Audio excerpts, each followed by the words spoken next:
Agora nós vamos falar da variação do grau de adjetivo. Nós já falamos que o substantivo ele flexiona em grau, que seria aumentativo e diminutivo.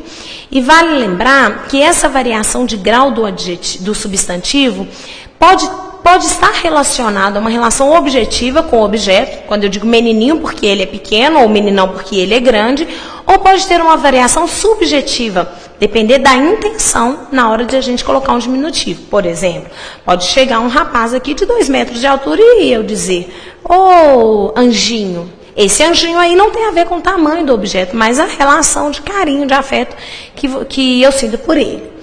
O adjetivo, ele já tem uma outra particularidade. A variação de grau do adjetivo, belíssimo, por exemplo, não tem a ver com o tamanho do objeto. Eu posso dizer, por exemplo, garoto belo, garoto belíssimo. Essa variação aí no aumentativo não tem relação com o tamanho do garoto.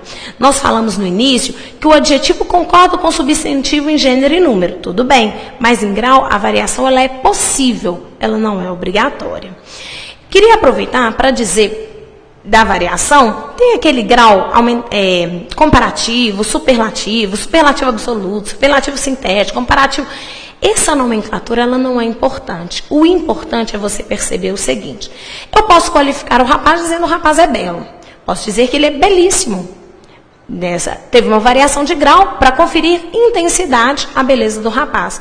Posso dizer que ele é muito belo. Também foi uma variação de intensidade. Só que ao invés de usar um sufixo, eu acrescentei uma outra palavra, um intensificador, um advérbio.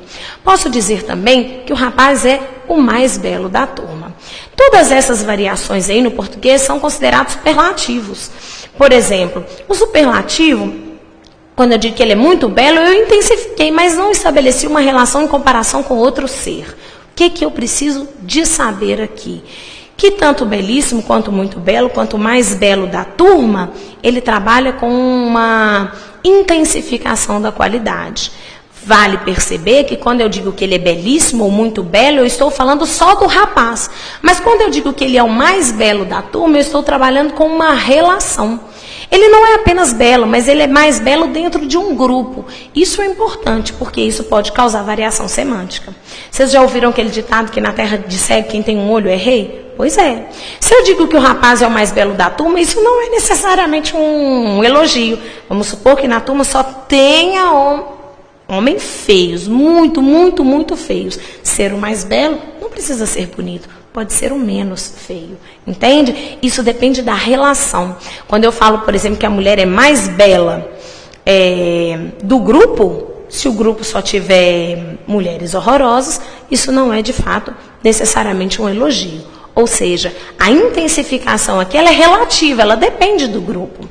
Além dessas variações que a gente já discutiu, nós temos também o grau do adjetivo em relação a outro ser. A variação do grau do adjetivo em relação a outro ser, que seria o grau comparativo.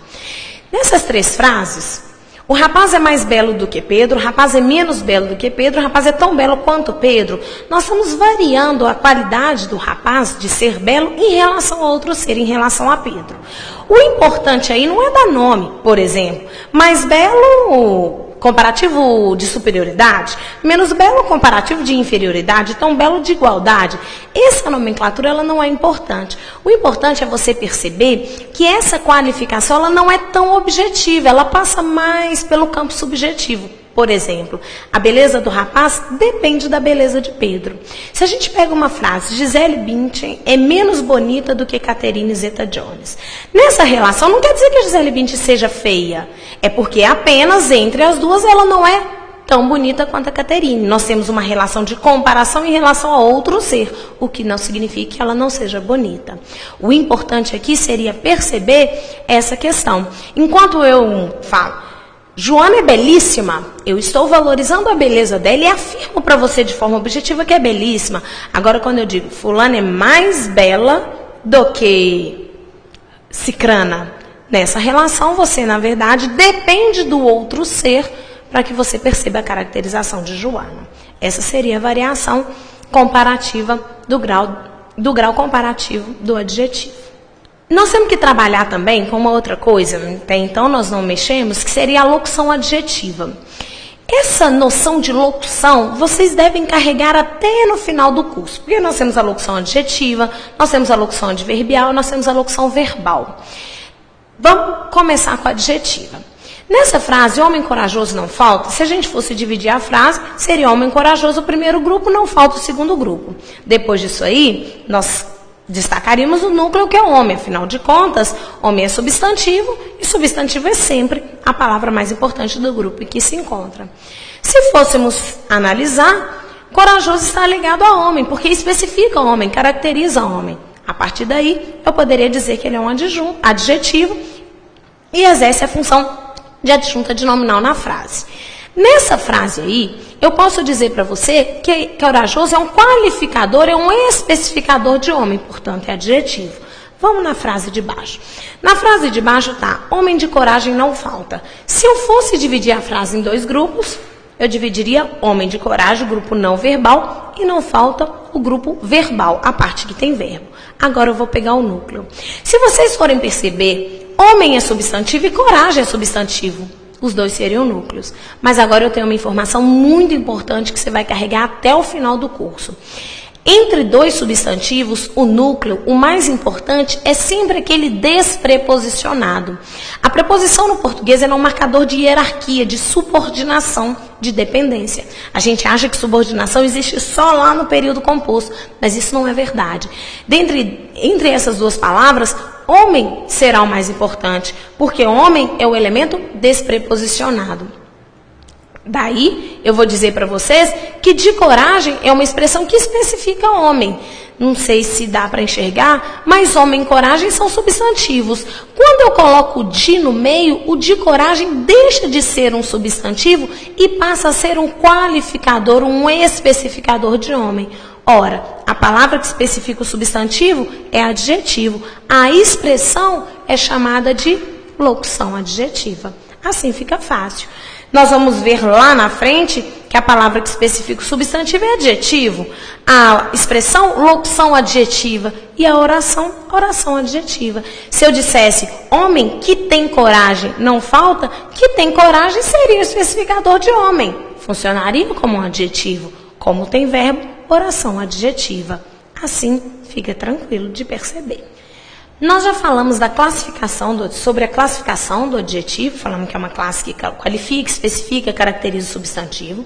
Já falamos das funções básicas que ele pode exercer, e agora nós vamos trabalhar com a variação de sentido. É claro que temos muito mais a falar do que isso que vamos mexer hoje, mas eu queria começar a dar uma introdução sobre isso. Se a gente pega a frase, o homem pobre veio de trem, a primeira coisa que nós vamos fazer é dividir a frase.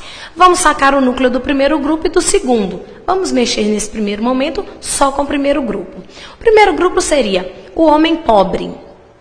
O homem pobre tem como núcleo, tem como palavra central o homem, já que homem é substantivo. Substantivo é sempre a palavra mais importante do grupo em que se encontra. Daí, ele é um núcleo.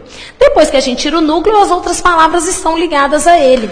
Vou dizer que o está ligado ao homem e pobre está ligado ao homem. Tanto o quanto o pobre especificam o homem. Vale lembrar que já que estão ligados ao substantivo, concordam com ele em gênero e em número. Está tudo no masculino singular.